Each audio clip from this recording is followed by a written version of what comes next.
scratching their heads.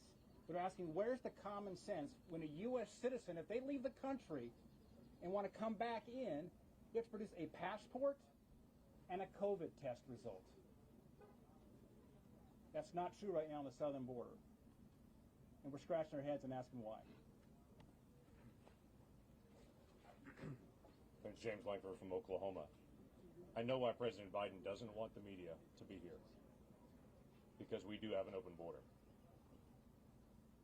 Last night when we stood under that bridge, we watched as families, if you had a 6-year-old or younger come in, within hours you were processed and released into the country. If you were an unaccompanied minor, you were sent over to the Donna facility, which we went and visited.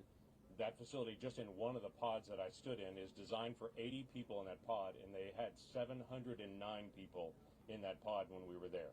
Literally wall to wall in every one of the plexiglass little cells that they have, and then people flooding out into the hallway in between them.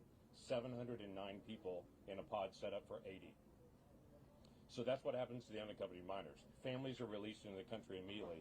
And for single adults that are crossing the border, here's the basic thing that's occurring, and everyone down here knows it, and so do the cartels.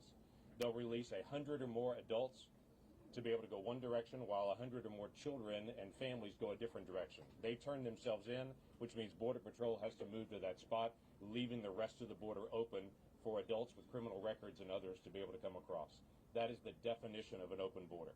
Removing the security from one area and making sure that people can cross in that area, and allowing 50% of our Border Patrol to have to be used to do input and data processing.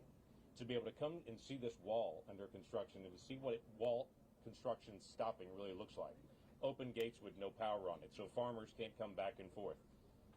Open gates where they have to actually station somebody from the Border Patrol just to be able to sit at that gate.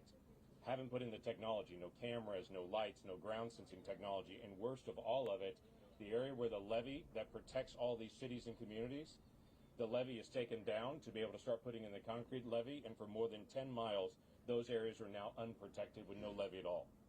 So now we have a hazard this fall when the rainy season comes in this area, and the possibility of a hurricane, because construction on the wall is stopped, which means construction on the levee has also stopped as well. This is nonsensical what we're seeing in policy, and we saw none of this just 3 months ago. None of this flood was occurring at that time. None of the problems with construction were happening at that time, and we did not see the humanitarian crisis happening at that time. This is something that needs to be addressed and can be addressed by President Biden, but it was very clear when we got here, there's a reason why he doesn't want the press to be here.